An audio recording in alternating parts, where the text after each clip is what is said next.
দুনিয়ার বিজ্ঞান বলে সূর্যের পিছে নাকি জমিনটা দৌড়াইতে থাকে ৬৬,০০০ মাইল পার ঘন্টায়। কত কত?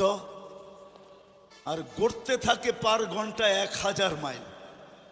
এই জন্য আমাদের দিন রাত ২৪ ঘন্টা, পার ঘন্টায় ১,০০০ মাইল, ২৪ ঘন্টায় একবার প্রদক্ষিণ হয় ঘোরা, যার কারণে ২৪ ঘন্টায় দিন রাত।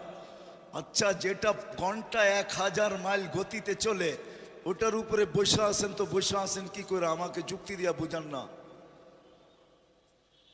বসে আছেন কি করে? ২০০ মাইল ব্যাগে চললেই তো উড়া যায়, ঠিক না? ১,০০০ মাইল ব্যাগে এটা চাক্কির মতো ঘুরতেছে। ৬৬,০০০ মাইল ঘন্টায় গতিতে এটা ছুটতেছে, দৌড়াইতেছে। আপনি বসে আছেন কি করে? বাসগুলা চলে কি করে? বিল্ডিং গুলা দাঁড়ায় আছে কি করে? আল্লাহ বলে বাধ্য করছি, ওয়াজআলনাল আরদা কারারা। আমি মানুষের শান্তির জায়গা জমিনকে নির্ধারণ করছি। জমিনকে বলছি তুই ছোট ছোট, তাতে কিছু আসে যায় না। তুই ঘোর ঘোর, তাতে কিছু আসে যায় না। খবরদার যদি কারো গায়ে বাতাস লাগলো, আল্লাহ বলে বাধ্য করছি, তোকেও বাধ্য করতে পারি। যুবককে আল্লাহ ডাকবে আর গারতেরা করে চলে যাবে? আজান শুনেও না শোনার বান করবে? ইম্পসিবল। আল্লাহ ডাকবে আর আসবে না? যৌবন কে দিল?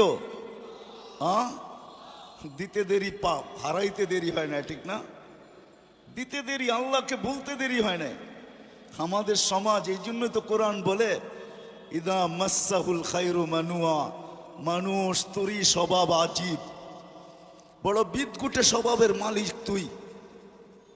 ভালো পাইতে দেরি, আল্লাহকে বলতে দেরি করস না। ইদা মাসাহুল খায়রু মানুয়া, পাইতে দেরি, বলতে দেরি করে নাই। রূপসী রূপ পাইতে দেরি, আল্লাহকে বলতে দেরি করে নাই। দুনিয়ার মানুষ পাইতে দেরি, আল্লাহকে বলতে দেরি করে না। একদম পোল্ট্রি ঢাকায় কথা বোঝেন, আবার পোল্ট্রি ফার্ম মনে করেন না। পুরান ঢাকার শব্দ আছে, পাইতে দেরি, পোল্ট্রি নিতে দেরি করে না, একবারে ডিগবাজি খাওয়া যায়। যুবকদেরকে দেখেন, যৌবন পাইতে দেরি, আল্লাহ বলতে দেরি করে না। আজান শুনে তারপরও না শোনার ভান করে চলে যায়। সমাজের প্রত্যেকটা মুসলমানকে দেখেন, আজানের আওয়াজ কার কানে না যায়? ফজরের আজান প্রত্যেককে উঠায়, 5 বেলার আজান কানে যাইতে থাকে। সবাই একটা কথা বলা আজানকে তুলিসাৎ করে দেয়, আমি ব্যস্ত। কি? আমি ব্যস্ত? অথচ ডাকলো কে? কোন আল্লাহ? কোন আল্লাহ ডাকলো? আল্লাহর পরিচয় কি? কোন আল্লাহ ডাকলো যাকে 1 ফোঁটা পানির থেকে তৈরি করলো? এই জন্যই তো আল্লাহ এক জায়গায় বলেন, মান আরাদা আন্নি নাদাইতুহু মিন কারিব। মানুষ সব পাওয়ার পরে যদি তখন আমার থেকে বিমুখ হয়ে যাস, আমি কাছের থেকে আইসা তোকে স্মরণ করাইতে চেষ্টা করি। আমা কুনতা মা আম্মাহিনা, তুই কি নিকৃষ্ট পানির ফোঁটা ছিলি না? ফামান জাআলাকা দামা, তোকে রক্তে রূপান্তরিত করলো কে? ওমান জাআলাকা মুদগা, রক্তপিণ্ডতে রূপান্তরিত করলো কে? ওমান জাআলাকা ইযামা, তোর কঙ্কালটাকে তৈরি করলো। ওমান কাসা আলাইহি লাহমা, এর উপরে এত সুন্দর করে গোস্তের আবরণ কে চড়ায়া দিল যে তোকে দেখা এখন যুবতী ওড়না গলায় পেঁচাইতে চায়? যুবক মনে হয় বুঝছে আমি কি বুঝাইতে চাইছি, ঠিক না? আবার যুবকও পাওয়া যাবে যে এত সুন্দর করে নিখুঁত করে গোস্তের আর চামড়ার আবরণ কে চড়াইলো, যাকে দেখা তুই বুশের বোতল ডকডক ডকডক করে পান করতে চাস। কে চড়াইলো? আমা কুনতা সাগীরা ফামান কাব্বারাক, তুই তো ছোট ছিলি, তোকে বড় কে করলো? আমা কুনতা দাঈফা, তুই কি দুর্বল ছিলি না? তোকে এই সুঠামত্ব কে দিল? যৌবনের সুঠামত্ব তোকে কে দিল? আমা কুনতা জাহিলা, তুই মার পেটের থেকে অজ্ঞ আসিস নাই? ফামান আল্লামাক, এই এডুকেটেড তোকে কে বানাইলো? এখন তুই বলস আমি এডুকেটেড পারসন, আমি কি কম জানি? আমি কি কম শিখছি? আমাদের কাছে কি শিক্ষা দীক্ষা কম? আমাদের সার্টিফিকেট কি ছোট? তুই যে বলিস আমি শিক্ষিত, এই শিক্ষা তোকে কে দিল? আমা কুনতা মিসকিনা, তুই কি মার পেটের থেকে নিশ্চয় আসিস নাই? ফামান আগনাকা, বল তোকে কে স্বয়ং সম্পূর্ণ করলো? যে আল্লাহ এক ফোঁটা পানির থেকে নিয়ে আসলো, শুধু নিয়ে আসলো না, 24 ঘন্টা এখনো সুরক্ষিত করেন। হাদিস বলে আযকুরুকা ওয়ালা তানসানি, তুই 24 ঘন্টা ভুলা থাকিস, আমি তোকে 24 ঘন্টা তোকে স্মরণ করি। লা তাখুযুহু সিনাতুন ওয়ালা নাওম, তোদের দিকে তাকায় আমি ঘুমাইতে পারি না, আমার ঘুমের ভাবও আসে না, কেননা আমি ঘুমাইলে তোরা ঘুমাবি, তো ঘুমাবি কি করে? আল্লাহ কি ঘুমায় নাকি? না, আল্লাহর কি বলে তন্দ্রা আসে না? কেন? তাহলে সৃষ্টি ঘুমাবে কি করে? আল্লাহ বলে 24 ঘন্টা তোকে সুরক্ষিত করি, তুই 24 ঘন্টা ভুলা থাকিস। আস্তরুকা ওয়ালা তাকশানি, 24 ঘন্টা তোর সাথে আমি লুকোচুরি খেলি, তুই গুনাহ করিস, আমি কাউকে জানতে দিই না। আমাদের সমাজে কি গুনাহ না হয় বলেন? কোন গুনাহটা আমাদের সমাজে না হয়? আল্লাহ বলে আমি কাউকে জানতে দিই না, নাইলে আমি ধুলিস্যাৎ করে দিতে পারি। লাউ কাশাফতু সিররাকা লাসাব্বাকান নাস, এক হাদিসের শেষ অংশ বললাম, আল্লাহ বলে যদি আমি খুলা দেই, হায় হায় হায় সালাম, মানুষ জুতা মারবে জুতা। এরকম গুনাহ আমার আছে, আপনাদের হয়তো নাই। আল্লাহ বলে জুতা মারবে মানুষ জুতা, আমরা লুকোচুরি খেলি। 24 ঘন্টা আমার রহমত তোর উপরে বর্ষিত হয়, রহমতি ইলাইকা নাজিল। 24 ঘন্টা আমার রহমত তোর উপরে বর্ষিত হয়, আমি প্রমাণ দিতে পারবো।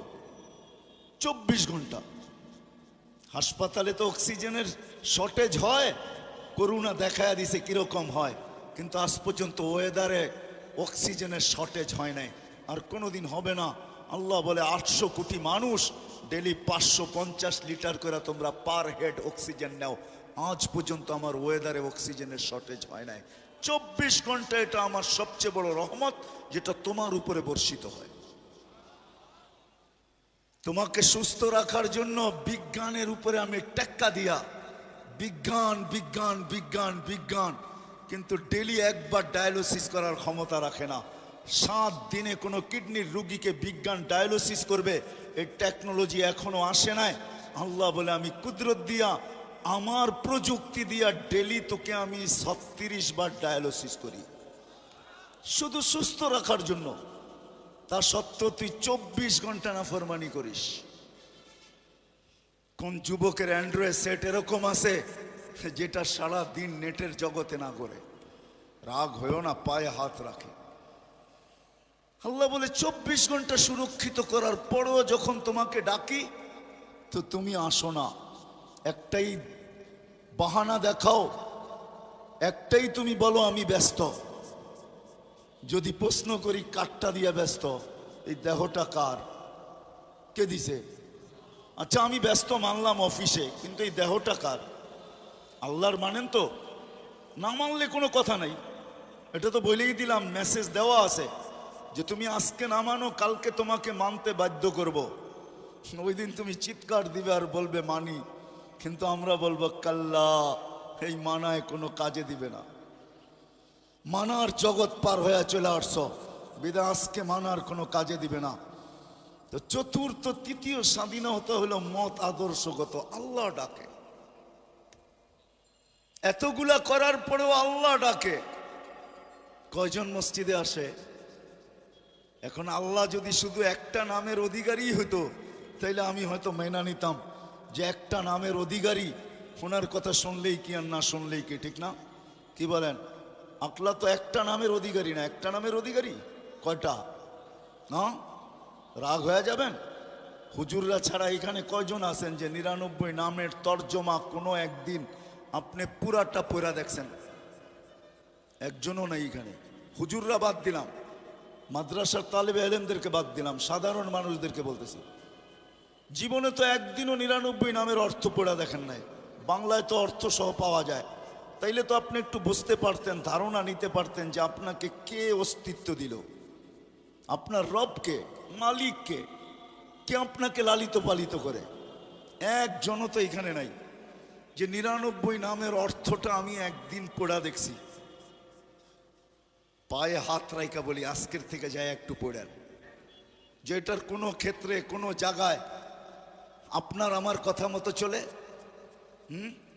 চলে না? আপনারা একমত আমার সাথে? চলে না? তাহলে কি করে বলেন যে জীবনটা আমার? আরেকটা বললাম না, আরেকটা বললে বলতাম, আরেকটা স্লোগানও আমাদের দেশে আছে, আমার দেহ আমি দিব, যেমন যাকে খুশি তাকে দিব। আচ্ছা আমি প্রশ্ন করি, যুক্তি দিয়ে আমাকে বুঝান, দেহটা আপনার হলো কি করে? এটার কোন অঙ্গের উপরে আপনার আর আমার কন্ট্রোল আছে? আমি তো চাই না দাড়ি পাকুক, দাড়ি তো পেকে গেছে। আমি তো চাই না বৃদ্ধের ছাপ লাগুক, আমার চেহারায় তো বয়সের ছাপ লেগে গেছে। আমি তো চাই না আমার হাড়টা দুর্বল হোক, হাড় দুর্বল হয়ে হাসপাতালে পড়ে আছে। আমি তো চাই না আমার কিডনিটা দুর্বল হোক, এখন সপ্তাহে 5 বার ডায়ালিসিস চলতেছে। আমি তো চাই না আমার দাঁতগুলো পড়ুক। এটা আমার অঙ্গের ভিতরে না অঙ্গের বাহিরে? দেহের ভিতরে না দেহের বাহিরে? তাহলে একটাও তো আমার কন্ট্রোলে নাই, তো আমি কি করে বলি দেহটা আমার? যা হোক, এটা আমার আলোচ্য বিষয় না। আল্লাহ ডাকবে, আপনি আসবেন না? শুধু আল্লাহ হইলে মেনে নিতাম। আল্লাহ শুধু আল্লাহ ডাকে না, রহমানও ডাকে, রহিমও ডাকে, মালিকও ডাকে, কুদ্দুসও ডাকে, সালামও ডাকে, মুমিনুল মুহাইমিনুল আজিজুল জব্বারুল মুতাকাব্বিরুল খালিকুল বারিউল মুসাব্বিরুল গফফারুল কাহ্হারুল ওয়াহ্হাবুর রাজ্জাকুল ফাত্তাহুল আলিমুল কাবিদুল বাসিতুল খাফিদুর রাফিউল মুইজ্জুল মুদিল্লুস সামিউল বাসিরুল হাকামুল আদলুল লতীফুল খবীরুল হালিমুল আযীমুল গফুরুল শাকুরুল আলিয়ুল কবীরুল হাফিজুল মুকিতুল হাসিবুল জলিলুল করিমুল রকিবুল মুজিবুল ওয়াসি আল হাকিমুল ওয়াদুদুল মজিদুল বাঈসুল শহীদুল হকুল ওয়াকিলুল কবিয়ুল মতিনুল ওয়ালিয়ুল হামিদুল মুসি আল মুবদি আল মুঈদ আল মুহয়ি আল মুমিত আল হাইয়্যু আল কাইয়্যুম আল ওয়াজিদ আল মাজিদ আল ওয়াহিদ আল আহাদ আল সামাদ আল কাদির আল মুকতাদির আল মুকদ্দম আল মুআখ্খার আল আউয়াল ওয়াল আখির আল যাহির ওয়াল বাতিন আল ওয়ালি আল মুতাওয়ালি আল বর التواب المنتقم العفو الرؤوف مالك الملك ذا الجلال والإكرام المقسط والجامع والغني والمغني المانع الضار النافع النور الهادي البديع والباقي الوارث والرشيد الصبور جل جلاله 99 পদের মালিক আল্লাহ ডাকে। 99টা পদের মালিক আল্লাহ ডাকে, কিন্তু তারপরও আসে না, তারপরও তাকায় তাকায় দেখে, কেননা স্বাধীনতা দিছেন, এই জন্য কিচ্ছু বলেন না। আর এটাও বলে দিছেন বাইগা যাবে তো যাবে কোথায়? আমরা অপেক্ষায় আছি, সীমা রেখায় পা দিতে দেরি, আমরা অপেক্ষায় আছি। তুমি ভাবছো পদ্মা সেতু পার করবে আর তুমি ছেড়া দিবে এই ভিডিও মিডিয়ায়, লক্ষ লক্ষ কোটি মানুষ দেখবে আর ভিউজ দিবে। আমরা পদ্মার মধ্যখানে দাঁড়ানো আছি, তোমার মৌতের খবর যাবে, ভিডিও যাবে না। আল্লাহ বলে স্বাধীনতা দিছি, এই জন্য কিচ্ছু বলি না, নাইলে আল্লাহ ডাকবে আসবে না। আর শুধু নামাজের জন্য তো ডাকে না, নামাজের জন্য ডাকে না, শত জিনিস দেখানো যায়, শত জিনিস দেওয়ার জন্য ডাকে, শত জিনিস। সবগুলাকে একসাথে বলি, নামাজের জন্য আল্লাহ ডাকেন না। আপনার আমার এই ছোট জীবনটা পূর্ণতা লেখা দেওয়ার জন্য ডাকেন, পূর্ণতা লেখা দেওয়ার জন্য। বলবেন এটা কোত্থেকে বার করলেন? হাদিসে আছে, ইদা সালুহা সালুহা সাইরুল আমাল, নামাজ ওকে, জীবন ওকে। আল্লাহ বলে তোর জীবনটাকে পূর্ণতা লেখা দেওয়ার জন্য তোকে মুসল্লায় ডাকতেছি, নাহলে ডাকার প্রয়োজন ছিল না। তোকে কেন ডাকবো? তুই কে? যা হোক, যেটা বুঝাইতেছিলাম, তৃতীয় স্বাধীনতা দিয়েছেন মত আদর্শগত, চতুর্থ স্বাধীনতা দিয়েছেন সোসাইটিগত। সমর্থ থাকলে দুনিয়ার যেই কোথাও বাস করা যায়, কোনো বাধা বিপত্তি নাই। আপনি বলবেন আমার সমর্থ আছে, আমি আমেরিকা বাস করতে পারবো, দেন না, ওদের ব্যাংকে টাকা জমা, বাড়ির থেকে আইসা নিয়ে যাবে। সত্য এটাই। পঞ্চম স্বাধীনতা আল্লাহ দিছেন, মৌত পর্যন্ত যেমন খুশি তেমন চলতে পারো, বিকেনিও পড়তে পারো, 3 কোয়ার্টারও পড়তে পারো, হাফ কোয়ার্টারও পড়তে পারো। আবার যদি সমাজ মাইনা নেয় তো মার পেটের থেকে যেমন আসছে এমনও করতে পারো। নাইলে ইন্দোনেশিয়ার একটা প্রদেশের নাম হইতো না উরিয়ান জায়া, আমি নিজে গিয়ে আসছি ওইখানে। পাপুয়া গিনির অর্ধেক হলো ইন্দোনেশিয়া, ওইখানের রাজধানী হইল জয়াপুরা, ওই প্রদেশের নাম হইল উরিয়ান জায়া। কি উরিয়ান মানি ল্যাংটা, জায়া মানি জাগা। মানুষ মার পেটের থেকে যেরকম আসে ওরকম কবরে যায়। আল্লাহ বলে কিচ্ছু বলবো না, নাজিরুন কাইফা তা'মালুন, শুধু তাকায় তাকায় দেখতে থাকবো। স্বাধীনতা বেশি দেন নাই, 5টা দিছেন। প্রশ্ন যদি করেন বাধ্য করেন না কেন, ইচ্ছা করলে তো বাধ্য করতে পারেন, সমাজ এরকম হবে। তা আল্লাহ বলে না, বাধ্য করব না। এই জন্য কোরআন বলে লাউ শা আল্লাহ লাহাদাকুম জামিয়া, তোমাদেরকে হেদায়েত দিয়া দিতে পারি, সবাইকে চৌরাস্তায় দাঁড় করায় দিতে পারি। হেদায়েত মানি সোজা করে ফেলতে পারি, সোজা, নড়াচড়ার ক্ষমতা থাকবে না তোমাদের, বিলকুল সোজা করব। লাউ শা আল্লাহ লাজালাকুম উম্মাতান ওয়াহিদা, ইচ্ছা করলে এক বানায় দিতে পারি, এক। 2 কোনো শব্দ তোমাদের সমাজে থাকবে না, সব এক থাকবে। পারে? হ্যাঁ, প্রমাণ। আল্লাহ বলে উনজুর ইলাস সামাই ওয়া ইরতিফাইহা, আকাশ দেখ, উচ্চতা দেখ। উনজুর ইলাশ শামসি ওয়া শুআইহা, সূর্য দেখ, কিরণ দেখ। উনজুর ইলাল বিহারি ওয়া আমওয়াজিহা, সমুদ্র দেখ আর তরঙ্গমালা দেখ। উনজুর ইলাল জিবালি ওয়া ইস্তিকরারিহা, পাহাড় দেখ আর দৃঢ়তা দেখ। উনজুর ইলাল আরদি ওয়া ইত্তিসাইহা, জমিন দেখ আর প্রশস্ততা দেখ। আমি যদি বিজ্ঞান দিয়ে বুঝাইতে চাই, দুনিয়ার বিজ্ঞান বলে সূর্যের পিছে নাকি জমিনটা দৌড়াইতে থাকে 66,000 মাইল পার ঘন্টায়। কত কত? আর গড়তে থাকে পার ঘন্টায় 1000 মাইল। এই জন্য আমাদের দিন রাত 24 ঘন্টা, পার ঘন্টায় 1000 মাইল। 24 ঘন্টায় একবার প্রদক্ষিণ হয় ঘোরা, যার কারণে 24 ঘন্টায় দিন রাত। আচ্ছা, যেটা ঘন্টায় 1000 মাইল গতিতে চলে, ওটার উপরে বসে আছেন, তো বসে আছেন কি করে? আমাকে যুক্তি দিয়া বুঝান না, বসে আছেন কি করে? 200 মাইল ব্যাগে চললেই তো উড়া যায়, ঠিক না? 1000 মাইল ব্যাগে এটা চাক্কির মতো ঘুরতেছে। 66,000 মাইল ঘন্টায় গতিতে এটা ছুটতেছে, দৌড়াইতেছে। আপনি বসে আছেন কি করে? বাসগুলা চলে কি করে? বিল্ডিং গুলা দাঁড়ায় আছে কি করে? আল্লাহ বলে বাধ্য করছি, ওয়াজআলনাল আরদা কারারা, আমি মানুষের শান্তির জায়গা জমিনকে নির্ধারণ করছি। জমিনকে বলছি তুই ছোট ছোট, তাতে কিছু আসে যায় না। তুই ঘোর ঘোর, তাতে কিছু আসে যায় না। খবরদার যদি কারো গায়ে বাতাস লাগলো, আল্লাহ বলে বাধ্য করছি, তোকেও বাধ্য করতে পারি। বিদায় আসেন, শেষ জায়গায় চলে আসছি, আর বাড়ানো যাবে না। যিনি নিয়ে আসছেন উনিই নিয়ে যাবেন, বাইপাস হওয়ার কোনো সুযোগ নাই।